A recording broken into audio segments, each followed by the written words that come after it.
Everyone, this is Prakshavan, you are watching बायोलर्नम। तो बच्चे आज की इस पर्टिकुलर वीडियो में बात करेंगे टिश्यू चैप्टर के बारे में। क्लास 9th बायोलॉजी का ये चैप्टर है। पूरे वीडियो के ऊपर वन शॉट इसी वीडियो में डिस्कशन करेंगे फटाफट से। So let us begin with the video. Start करेंगे टिश्यू से। What do you understand by the word tissue? तो सबसे पहले ये पता होना चाहिए कि टिश्यू वर्ड का मतलब क्या है। तो समझते हैं इसका मतलब। It is a group of sales having a common origin and a similar function.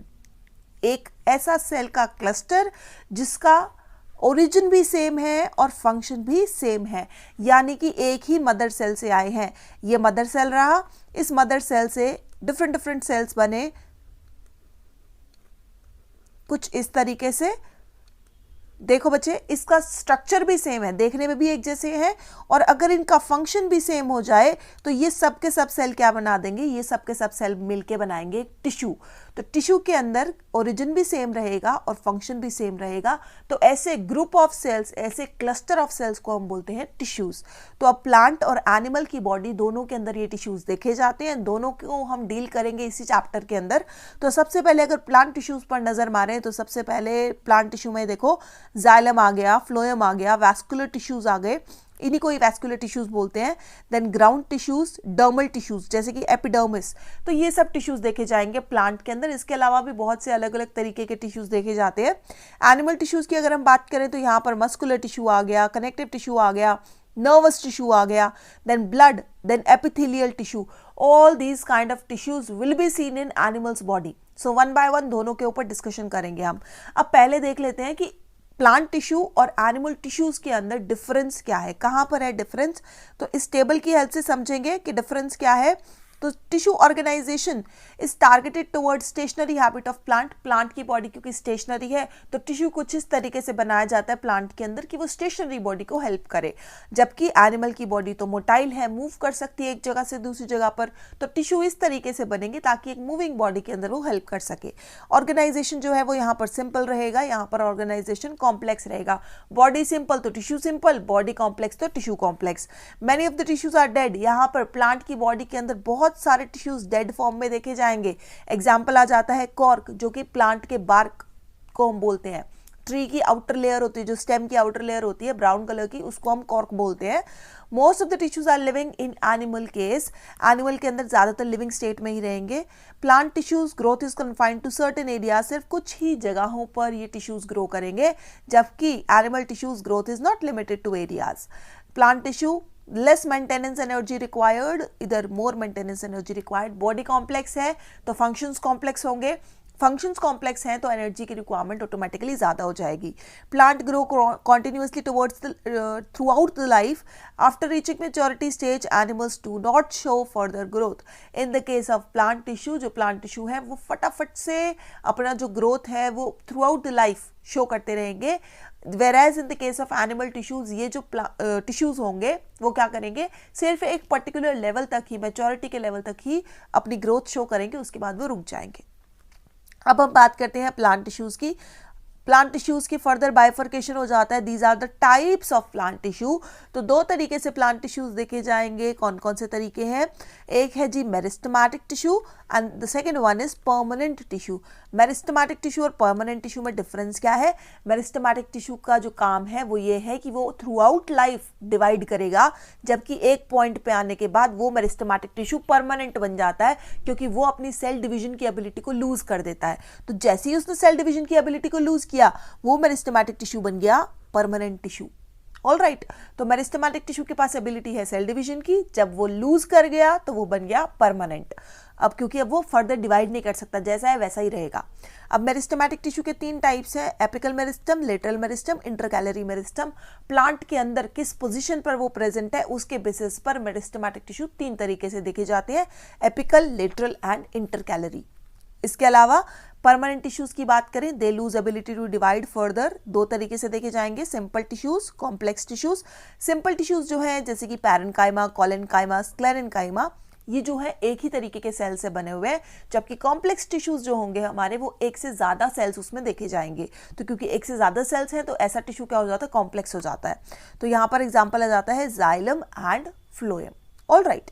तो आगे हम बात करेंगे अब आगे मेरिस्टेमेटिक टिश्यू को इलाबोरेट कर लेते हैं। Meristematic tissue it consist of actively dividing cells, इसके जो सेल्स होंगे वो एक्टिवली डिवाइड करते चले जाएंगे। Meristematic tissues are of 3 types, 3 तरीके से रहेंगे, एपिकल, इंटरकैलरी और लेटरल मेरिस्टम। एपिकल मेरिस्टम क्या है जी? It is present at the growing tips of stems and root, जो कि ग्रोइंग वाला रीजन है, ग्रोथ वाला रीजन है, उस रीजन पर ये पर्टिकुलर टिश्यू प्रेजेंट होगा। कौन सा? Apical meristem. और इसका फंक्शन क्या रहेगा? To increase the length of stems and roots, ऊपर वाली लेंथ और नीचे वाली रूट्स की लेंथ को ये इंक्रीज करेगा। Next is intercalary meristem. Intercalary meristem जो है हमारे कहाँ पे प्रेजेंट होगा? लीव्स के बेस पे प्रेजेंट होगा। देखो यहाँ पे देख सकते हो, लीव्स के बेस रीजन पे प्रेजेंट होगा और इंटरनोडल, 2 नोड्स के बीच में जो इंटरनोड रीजन होता है उस रीजन में ये, यहाँ पर देख सकते हो, इस रीजन में ये 2 नोड्स वाले रीजन के बीच में ये प्रेजेंट है। इंपॉर्टेंट फंक्शन क्या है इसका? For the longitudinal growth of plants, plants की जो लंबाई है उसको अटेन करने में ये हेल्प करेंगे। नेक्स्ट इज लेटरल मेरिस्टम, तीसरा है ये type. It is present on the lateral sides, जो साइड्स है जो प्लांट की स्टेम की लेटरल, उस पोजीशन पर ये प्रेजेंट है। तो लेटरल पोजीशन पे जो प्रेजेंट हुआ that is lateral meristem. Alright, तो लेटरल पोजीशंस पर ये प्रेजेंट है। अब ये लेटरल पोजीशन पे जो चीज प्रेजेंट है वो क्या करेगी? Increase the thickness of stem and root. देखो अगर स्टेम के साइड में कोई चीज प्रेजेंट है और वो टिश्यू मेरिस्टेमेटिक टिश्यू है तो वो साइड्स को क्या करेगा? ब्रॉड करता हुआ जाएगा। तो ये क्या करेगा? गर्थ इंक्रीज करेगा, स्टेम की मोटाई, जो गर्थ है उसका जो तना है उसको इंक्रीज करेगा। जबकि अगर हमारा कोई इंटरकैलरी मेरिस्टम है या एपिकल मेरिस्टम है वो प्लांट की लेंथ को, हाइट को इंक्रीज करेगा। ऑलराइट, इसके बाद बात करते हैं हम परमानेंट टिश्यूज की। तो परमानेंट टिश्यूज जो है हमारे पास वो 2 तरीके से देखे जाएंगे। कौन कौन से 2 तरीके हैं हमारे पास आ जाता है?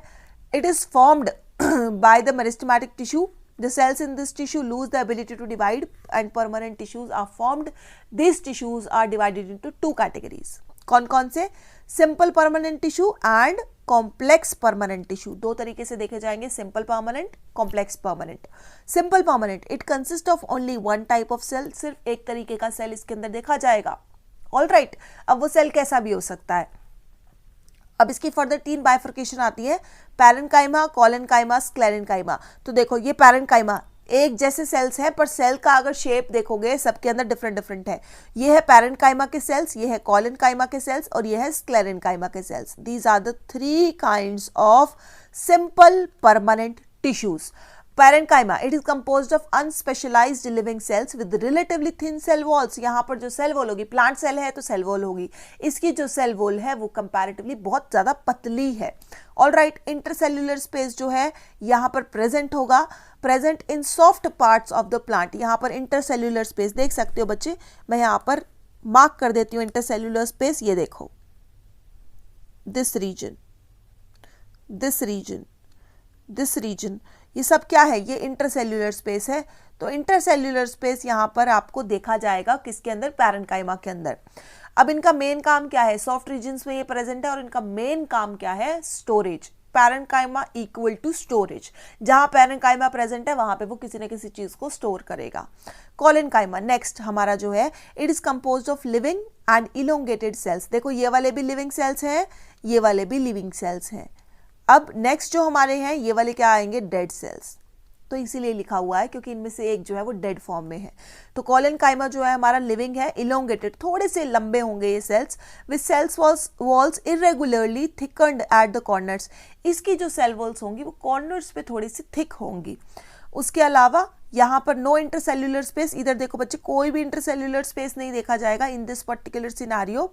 It provides mechanical support and elasticity to the plant. ये जो पर्टिकुलर टिश्यू है ये मैकेनिकल सपोर्ट, स्ट्रेंथ, जैसे सपोज करो प्लांट जो है बहुत जोर से जब हवा चलती है उसके अंदर भी प्लांट जो है अपनी स्टेम जो है अपनी उसको रूट के साथ अटैच्ड फॉर्म में रखता है।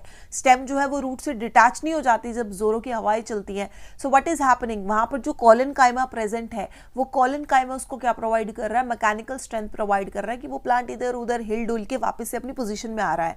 तो मैकेनिकल स्ट्रेंथ उसको प्रोवाइड हो रही है और वो उसको टूटने नहीं दे रहा, लीव्स को टूटने नहीं देता जब हवा चलती है। सो ये सब सिनेरियो रहेगा किसका? कॉलेन्काइमा का। तो it will provide mechanical support और इलास्टिसिटी प्रोवाइड करेगा। It help in bending of leaves and stem. जो स्टेम और लीव्स इधर उधर बेंड होके हवा के साथ साथ मूव करते रहते हैं, ये कोलेनकाइमा की वजह से होता है। So this is about collenchyma. Next is sclerenchyma, तीसरा टाइप हमारा, last type. It is composed of long narrow thick walled cells. इसके अंदर थिक सेल्स प्रेजेंट होते हैं जो कि थोड़े से लंबे भी होंगे, और इनका जो ल्यूमेन होगा, जो इनके अंदर का स्पेस होगा, वो क्या होगा, नैरो होगा। अब देखो बच्चे, अगर सपोज ये कोई सेल है, इस सेल का जो थिकनिंग है, आउटर लेयर जो है वो बहुत ज्यादा मोटी हो गई, तो इससे क्या होगा, जो सेल के अंदर का ल्यूमेन है, सेल के अंदर का ये जो स्पेस है, ये स्पेस क्या हो जाएगा, ऑटोमेटिकली ये स्पेस रिड्यूस हो जाएगा। तो इसको हम क्या बोलते हैं, इसको हम बोलते हैं ल्यूमेन। तो सेल का जब बाउंड्री, जब सेल की आउटलाइन मोटी होती चली गई, तो सेल का ल्यूमेन ऑटोमेटिकली कम होता चला गया। तो इस सेल स्क्लेरेनकाइमा के अंदर बहुत सारी थिकनिंग्स प्रेजेंट होती है, और ये थिकनिंग्स किसकी बनी होती है, लिग्निन की बनी होती है। तो ये लिग्निन की बनी हुई जो थिकनिंग्स हैं, these are made up of lignin. तो लिग्निन की जो थिकनिंग्स है वो यहाँ पर क्या कर रही है, ल्यूमेन को बहुत ज्यादा कम कर रही हैं। ऑलराइट, और ये क्या होते हैं, डेड हो जाते हैं ये cells. There are no intercellular spaces, dead state में फॉर्म है, कोई इंटरसेल्यूलर स्पेस नहीं है। और ये कहाँ पे प्रेजेंट होंगे, ये सीड्स में प्रेजेंट होंगे, नट्स में प्रेजेंट होंगे। हस्क ऑफ कोकोनट, जो कोकोनट की आउटर लेयर होती है, जो ब्राउन ब्राउन सा उसका हस्क होती है, उसके अंदर भी प्रेजेंट होता है, जूट के फाइबर्स में भी प्रेजेंट होता है। All right, so this is all about simple permanent tissues. Next is complex permanent tissues. It is made up of more than one type of cell, एक से ज्यादा टाइप से बना हुआ है, इसीलिए इसको कॉम्प्लेक्स परमानेंट टिश्यू बोलते हैं। दो इसके एग्जाम्पल्स हैं या दो इसके टाइप्स हैं, जो कि हैं जाइलम एंड फ्लोएम। जाइलम और फ्लोएम हमारे दो कंडक्टिंग, प्लांट की बॉडी के अंदर दो कंडक्टिंग टिश्यूज हैं। इनको कंडक्टिंग टिश्यूज क्यों बोलते हैं, क्योंकि ये वाटर, मिनरल्स, फूड का ट्रांसपोर्ट करते हैं प्लांट की बॉडी के अंदर, इसलिए इनको कंडक्टिंग टिश्यूज बोलते हैं। तो ये जो दो कंडक्टिंग टिश्यूज हैं, इनमें से एक तो वाटर और मिनरल्स का ट्रांसपोर्ट करता है और दूसरा फूड का ट्रांसपोर्ट करता है। तो xylem is transporting, xylem is conducting water and minerals and phloem is conducting food। तो यहाँ पर वाटर और मिनरल्स कहाँ से लेके आएगा, रूट से लेके आएगा और डिफरेंट बॉडी पार्ट्स तक पहुँचाएगा। ठीक है, सोर्स क्या है, रूट्स ही हैं। It is composed of different type of cells. इसके अंदर 4 तरीके के सेल्स होंगे, tracheids, vessels, xylem parenchyma and xylem fibres. Mostly इसके जो एलिमेंट्स होते हैं वो डेड होते हैं, इसलिए हम इस टिश्यू को एक डेड टिश्यू भी बोलते हैं। फ्लोएम की जहां पर हम बात करें, it conducts food material. Food material बनता है कहाँ पे, खाना कहाँ पे बनता है, लीव्स में बनता है। तो लीव से बॉडी के बाकी पार्ट्स पर वो खाना ट्रांसपोर्ट करते हैं, इसलिए उसको हम बोलते हैं कि it is the tissue which is responsible for conduction of food. तो फूड कंडक्ट करेगा। और यहाँ पर इसके आगे आ गए 4 सेल टाइप्स, कौन कौन से, सीव ट्यूब्स आ गए, कंपेनियन सेल्स आ गए, फ्लोएम पैरेन्काइमा आ गया और फ्लोएम फाइबर्स आ गए। ऑलराइट, तो ये इसके 4 सेल टाइप आ गए। मोस्टली इसके जो टाइप्स हैं सेल्स के, वो सबके सब लिविंग है, तो इसको हम क्या बोलते हैं, एक तरीके का ये लिविंग टिश्यू है। इसके मोस्टली एलिमेंट्स डेड है और इसके मोस्टली एलिमेंट्स लिविंग है। आगे ये आ गए हमारे पास डायग्राम्स जाइलम और फ्लोएम के। ये देखो, ये है कंपेनियन सेल, सीव एलिमेंट। ऑलराइट, ये सीव एरियाज हो गए। इसके अंदर क्या होती है, परफोरेशंस होती हैं, स्लिट्स होते हैं। ठीक है, और ये हो गई इसके ऊपर सीव प्लेट। और ये है हमारे पास इस तरफ में ये जो फाइबर लाइक प्रेजेंट है, दिस इज फ्लोएम फाइबर। और इसके अलावा एक फ्लोएम पैरेन्काइमा प्रेजेंट होता है, जिसके अंदर कुछ इस तरीके के फ्लैट सेल्स प्रेजेंट होते हैं। ठीक है, ये लिविंग होता है और मेन इसका काम क्या रहता है, स्टोरेज का रहता है। दूसरी तरफ अगर हम जाइलम को देखें तो जाइलम फाइबर्स हैं इसके पास, ये स्क्लेरेनकाइमा के बने होंगे। उसके बाद ये ट्रकीड्स और वेसल्स हैं, जो कि मेन कंडक्टिंग एलिमेंट है, जो कि पानी को कंडक्ट करेंगे। उसके बाद जाइलम पैरेन्काइमा है, जो कि जिसका मेन काम क्या रहेगा, फूड स्टोरेज करेगा। इस केस में ये स्टोरेज करेगा किसकी, वाटर की। यहाँ पर हम बात करते हैं इसके अलावा जाइलम और फ्लोएम के बीच में जो डिफरेंसेस हैं उसकी। तो प्लांट का जो वैस्कुलर सिस्टम है, it is composed of xylem and phloem. एक तरफ हम बात करेंगे जाइलम की और दूसरी तरफ हम बात करेंगे फ्लोएम की। तो जाइलम की अगर हम बात करें तो जाइलम जो है वो ट्रांसपोर्ट करता है किसको, वाटर और मिनरल्स को। फ्लोएम ट्रांसपोर्ट करेगा फूड को in the form of sugars, क्योंकि जो फूड है एक्चुअली में वो शुगर्स की फॉर्म में बनता है, ग्लूकोज की फॉर्म में बनता है, तो शुगर को वो ट्रांसपोर्ट करेगा। ये देखो इस तरफ ये पर्पल कलर का वाटर मॉलिक्यूल है, और ये जो दिख रहे हैं ब्लू कलर के और येलो कलर के, these are food particles. All right, ये वन वे ट्रांसपोर्ट रहेगा, यूनिडायरेक्शनल फ्लो रहेगा फ्रॉम रूट्स टू लीव्स या फ्रॉम रूट्स टू स्टेम, ऊपर वाले रीजन में, नीचे से ऊपर की तरफ रहेगा। डायरेक्शन जो होगी वो कुछ इस तरीके से रहेगी और ये होगा टू वे फ्लो, ऊपर से नीचे भी जाएगा, नीचे से ऊपर भी जाएगा। ये बाय डायरेक्शनल जो होगा वो मूवमेंट रहेगी। Transport is bulk flow due to negative pressure. एक तरफ जो वाटर की कॉन्सेंट्रेशन है वो हाई है, दूसरी तरफ लो है, तो high to low concentration gradient के अलोंग वो मूव करता जाएगा। यहाँ पर जो ट्रांसपोर्ट है इट इज बाय ऑस्मोसिस या टर्गर प्रेशर। ऑस्मोसिस और टर्गर प्रेशर की वजह से यहाँ पर जो फूड का ट्रांसपोर्ट होगा। ऑस्मोसिस और टर्गर प्रेशर ये दोनों कॉन्सेप्ट आप पढ़ चुके हैं सेल चैप्टर में। ऑस्मोसिस यानी जब यहाँ पर सॉल्वेंट की मूवमेंट होती है from a higher concentration to lower concentration, तो पानी का सहारा लेते हुए फूड का जो ट्रांसपोर्ट है वो होता है किसके अंदर, प्लांट्स के अंदर। यहाँ पर जो है होलो डेड सेल्स हैं, ज़्यादा के ज़्यादा सेल्स जो है वो क्या है, होलो है, अंदर से खोखले हैं और डेड है। यहाँ पर लिविंग सेल्स हैं बट इनके पास कोई न्यूक्लियस प्रेजेंट नहीं है। इधर बात करें तो कोई एंड वॉल्स नहीं है, जबकि यहाँ पर परफोरेटेड एंड वॉल्स, जो सेल्स हैं उनके बीच में एंड वॉल्स हैं। यहाँ पर it forms centre for vascular bundle, ये जो वेस्कुलर बंडल का सेंटर है वो क्या बनाएगा, जाइलम। और outside edge of vascular bundle, ये बाहर की जो रिम है, आउटर एरिया है, आउटर एरिया कौन बनाएगा, फ्लोएम बनाएगा। It is rich in lignin, इसके अंदर लिग्निन की डेपोजिशन है विच सपोर्ट्स द प्लांट, और इसके अंदर it is going to transport amino acids, mRNA and hormones, तो ये इन सब चीज़ों को ट्रांसपोर्ट करेगा। आगे चलते हैं एनिमल टिश्यूज़ के ऊपर। एनिमल टिश्यूज़ जो है हमारे पास अलग अलग तरीके से देखे जाएंगे, जैसे कि हमारे पास आ जाता है ब्लड आ गया, बोन टिश्यू आ गया, एपिथेलियल टिश्यू आ गया, देन कार्टिलेज आ गया, इसके अलावा एडिपोज टिश्यू है, नर्वस टिश्यू है, मस्कुलर टिश्यू है, कनेक्टिव टिश्यू है। तो ये सब different different kind of tissues हैं एनिमल की बॉडी के अंदर, वन बाय वन सबको डिस्कस करेंगे। तो अब जो सबसे पहला हमारा टिश्यू है that is epithelial tissue. Epithelial tissue जो होगा वो कवरिंग्स बनाएगा एक्सटर्नल सर्फेसिस की, कवरिंग में प्रेजेंट होगा या फिर इंटरनल कैविटीज़ के अंदर या इंटरनल ऑर्गन्स के अंदर भी ये प्रेजेंट होगा। तो ये हो गया हमारा एपिथेलियल टिश्यू। एपिथेलियल टिश्यू के फर्दर जो टाइप्स हैं वो कुछ इस तरीके से हैं, जैसे कि simple squamous, cuboidal, then columnar, इसके अलावा ग्लैंड्यूलर एपिथेलियम भी प्रेजेंट होता है, देन इसके अलावा स्ट्रैटिफाइड एपिथेलियम भी प्रेजेंट होता है, सिलिएटेड एपिथेलियम भी प्रेजेंट होता है। तो अलग अलग तरीके से एपिथेलियल टिश्यू प्रेजेंट होते हैं। अब ये जो नाम है, ये नाम किस बेसिस पर है, on the basis of their structure. तो structure simple squamous, simple squamous का क्या मतलब है, सिंगल लेयर है फ्लैट सेल्स की, कुछ इस तरीके से फ्लैट से सेल्स प्रेजेंट होंगे। तो अगर ये सेल्स कुछ इस तरीके से फ्लैट है तो इनका नाम क्या हो गया, simple squamous epithelium. Simple squamous epithelium बोलेंगे इसको हम। सिंगल न्यूक्लियस प्रेजेंट होंगे इनके अंदर। कहाँ पे प्रेजेंट होता है ये, linings of mouth, oesophagus, lungs, alveoli. All right, इसके अलावा क्यूबॉइडल एपिथेलियम की बात करें तो इसके अंदर क्यूब लाइक सेल्स होंगे। कहाँ पे प्रेजेंट होंगे ये, किडनी ट्यूब्यूल्स में प्रेजेंट होंगे, डक्ट्स में प्रेजेंट होंगे, सलाइवरी ग्लैंड्स में प्रेजेंट होंगे। इसका काम क्या रहेगा, सिक्रीशन रहेगा और एब्जॉर्प्शन रहेगा। ये सेल्स कुछ क्यूब लाइक दिखेंगे, कुछ इस तरीके से प्रेजेंट होंगे, थोड़े से इस तरीके से। उसके अलावा अगर कॉल्यूमिनर एपिथेलियम की बात करें, ये थोड़े से लंबे सेल्स होते हैं, इनका कुछ सेल शेप ऐसा होता है। ऑल राइट, कॉल्यूमिनर एपिथेलियम ये कैसे होंगे, कॉलम लाइक सेल्स होंगे। It is located in the human body, inner lining of intestine, intestine में प्रेजेंट होता है अंदर की तरफ। ऑल राइट, इसके अलावा गट की लाइनिंग जो एलिमेंट्री कैनाल है उसकी लाइनिंग में प्रेजेंट होता है। Its function is secretion and absorption. इसके अलावा बच्चे एक सिलिएटेड एपिथेलियम भी प्रेजेंट होता है। सिलिएटेड एपिथेलियम में क्या होगा, यहाँ पर एक सीलिया आ जाएगा, तो जब सीलिया आ गया क्या बन गया, ये सिलिएटेड एपिथेलियम। इसके अलावा हमारे पास स्ट्रैटिफाइड एपिथेलियम भी प्रेजेंट होता है। स्ट्रैटिफाइड का मतलब होता है जब एक से ज़्यादा लेयर प्रेजेंट हुई तो स्ट्रैटा बन गया, तो उसको हम स्ट्रैटिफाइड एपिथेलियम बोलते हैं। एक ग्लैंड्यूलर एपिथेलियम आता है जो कि यहाँ पर एक ग्लैंड का काम करेगा, कुछ ना कुछ सिक्रीशन है उसका काम, तो उसको हम बोल देते हैं ग्लैंड्यूलर एपिथेलियम। ठीक है, तो कुछ इस तरीके से एपिथेलियल टिश्यू प्रेजेंट होगा। उसके बाद आगे चलते हैं कनेक्टिव टिश्यू पे। It is the second type connective tissue, जैसे कि नाम ही सजेस्ट कर रहा है। It is a specialised tissue which is whose function is to connect various body organs. अलग अलग बॉडी ऑर्गन्स को कनेक्ट करना कनेक्टिव टिश्यू का काम है।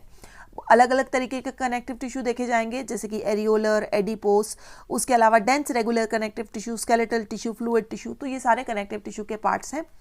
तो यहाँ पर एरियोलर टिश्यू जो है हमारा, एरियोलर टिश्यू क्या करेगा, areolar tissue is found in skin and muscles, skin और मसल्स में प्रेजेंट होता है, इंटरनल ऑर्गन्स को ये कनेक्ट करता है।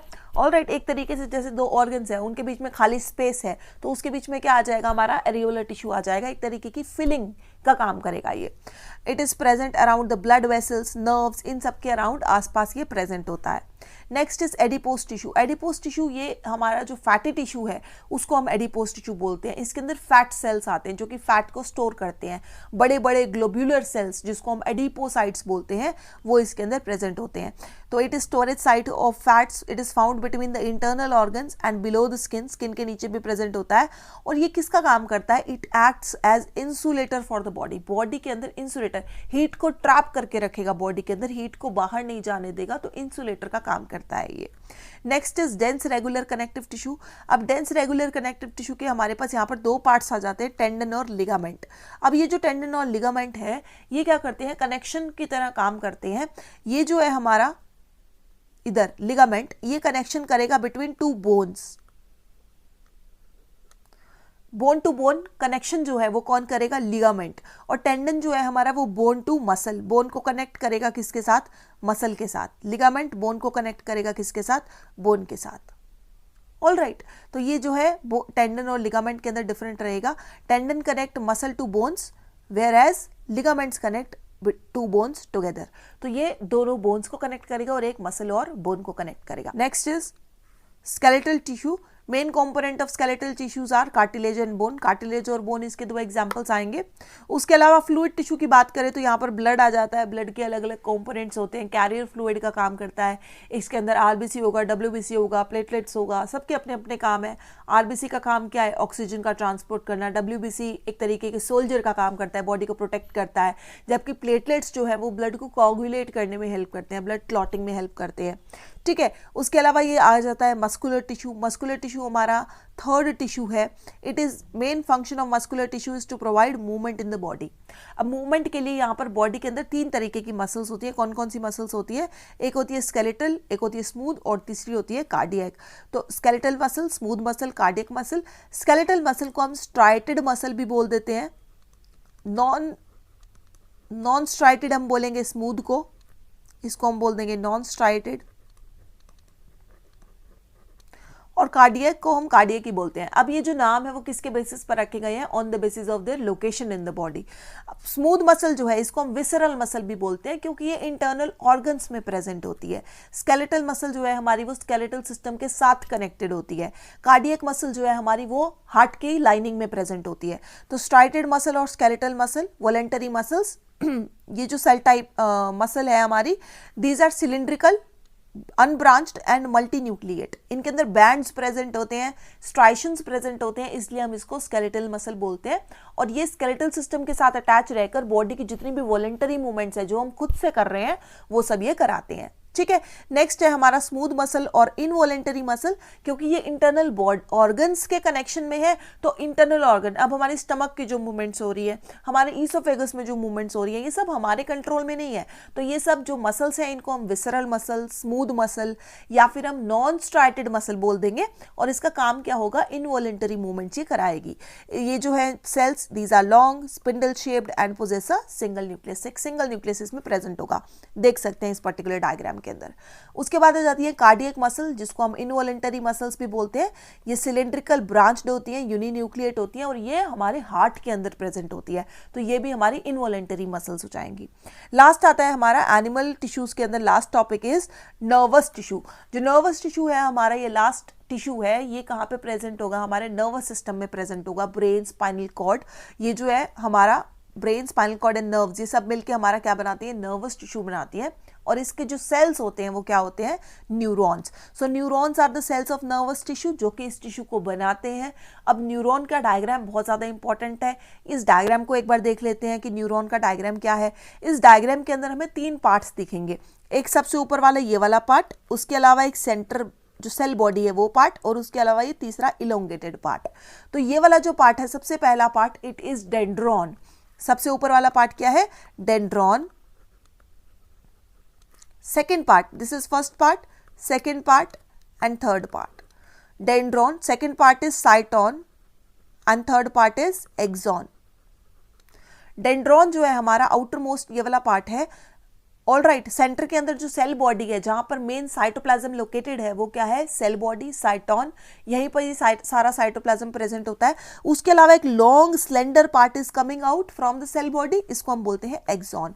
डेंड्रॉन जो है, अब नर्वस टिश्यू का काम क्या है, सिग्नल को रिसीव करना, तो डेंड्रॉन जो है वो सिग्नल को रिसीव करता है, साइटोन से होता हुआ एक्सॉन सिग्नल को आगे ट्रांसमिट करता है। तो जो सिग्नल है वो इस डायरेक्शन के अंदर फ्लो करता है। जो नर्वस सिस्टम हमारा सिग्नल ट्रांसमिशंस, अलग अलग सिग्नल्स भेजता है हमारी बॉडी के अंदर, वो न्यूरॉन्स के थ्रू भेजता है, और न्यूरॉन्स के अंदर जो सिग्नल ट्रांसमिट होता है उसको रिसीव करता है डेंड्रॉन और आगे पास करता है एक्सॉन। तो ये लॉन्गेस्ट सेल होता है बॉडी का, और इसका मेन काम क्या है, सिग्नल की ट्रांसमिशन करना, बॉडी के अंदर एक कंट्रोल कोऑर्डिनेशन बना के रखना। So this was all about chapter tissue. I hope video must be helpful for you. मिलते हैं नेक्स्ट वीडियो में। Till then take care, bye bye.